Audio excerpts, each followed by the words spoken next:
Welcome and thank you guys for being here. You guys all know me. I'm Charlotte Apahidean. Today we are looking at some of the challenges that we've seen in our post-pandemic classrooms. And so we're going to identify them and take steps to fill them throughout this school year. And so I chose this topic based on a survey that I had distributed to some of you guys, and it looked like there were needs everywhere, but I decided to choose behaviors and academic gaps and some social emotional learning, which is right there in the center, because it seemed like there were a lot of concerns there. So that's how I came to this particular topic. So the topic of our year-long professional development is going to be addressing student learning loss after online education. So we're going to look at some of the gaps that we've seen. We've seen academic gaps, but we've also seen behavioral gaps, and we've seen some challenges in the classroom. We can clearly see them, but the behaviors stand out and the academics stand out, and so I've decided that we'll probably focus on the academics this year, identify them, and hope that we can make connections to their behavior challenges as well. So these kids have been through a lot in the past 2 years, and each of them have had different experiences, and they're coming back to the physical classroom with different needs as well. Some of their emotional needs can be helped, but some cannot through us as teachers alone, but we can help them reach their goals academically. And the students are aware when they don't understand what others understand in the classroom, and so we want to try to change that. We can help them feel and know that they are on track and where they should be, and we can help them build confidence in their academics as we move forward through the year. So here's our activity to kind of jump into the topic. What I'd like you to do on your sticky notes is to note some behavioral concerns you've had and some academic.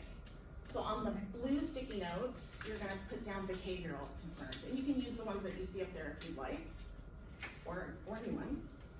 And on the yellow sticky notes, you're going to fill out academic concerns that you've had. Do you want a different note for each idea? Yes. Are we going to post them somewhere? That's going to be the idea when I do this on a bigger level. Okay. But for today, you guys can just like put blue and yellow. Yeah, there you go, just like that.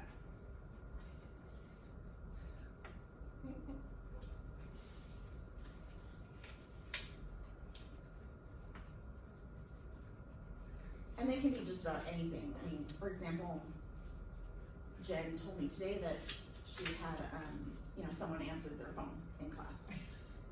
And I had that last week. So, there are little things that kind of build up. I had a student leave class, come to class late because he decided to go help someone search for his backpack around campus. So some of those not really understanding that their behavior concerns are behavior concerns are probably what we're seeing. Should I stop on my behaviors? No.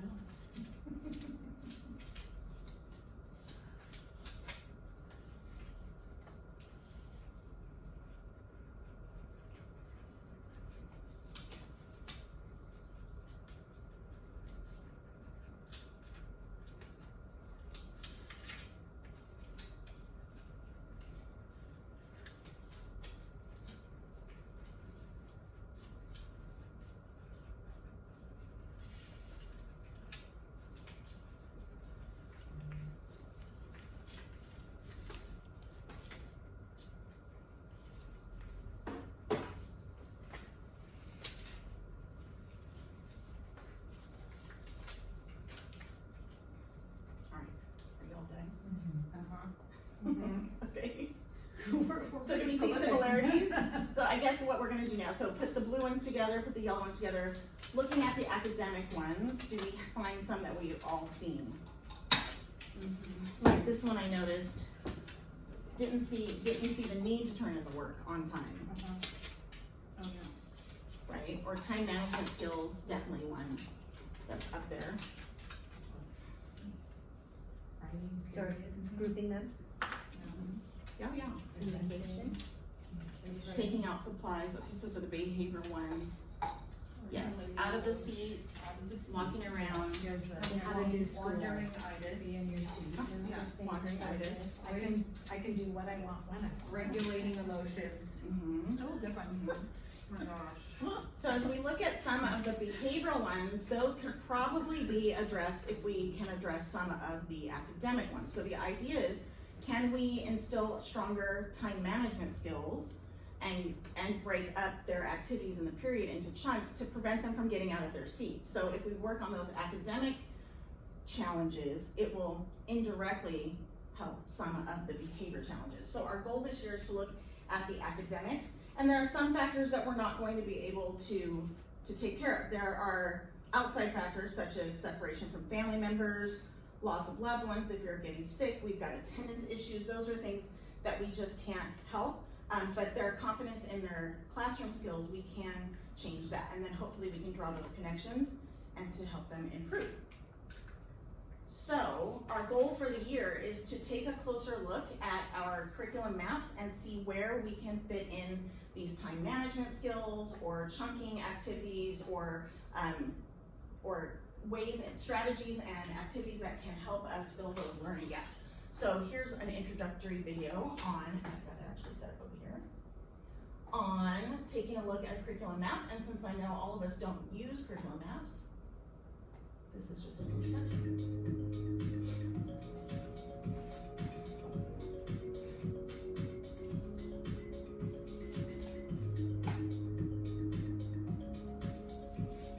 You guys are really close to the screen.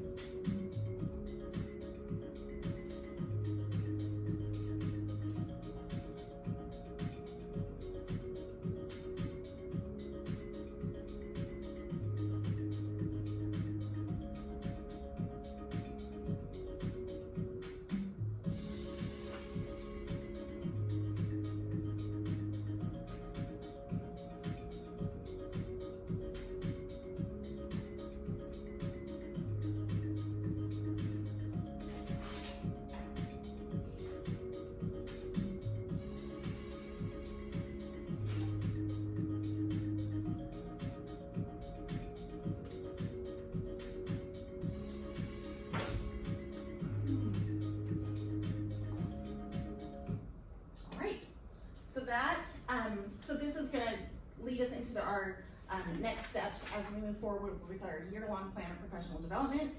We're going to take time to break into teams for each meeting. We're going to be in departments and take apart our curriculum maps and see where there are areas where we can apply strategies that will help strengthen and fill in the learning gaps that we've seen. Our first meeting after this is going to be identifying the learning gaps, and then after that we will brainstorm on activities to fill the learning gaps within our curriculum maps. So we'll look at what the students already know. We want to acknowledge what they already know, but we also want to make sure that we're reviewing some of that content to make sure that those gaps are filled. And so those will be our next steps for our future professional development, and that's where I'm going to pause.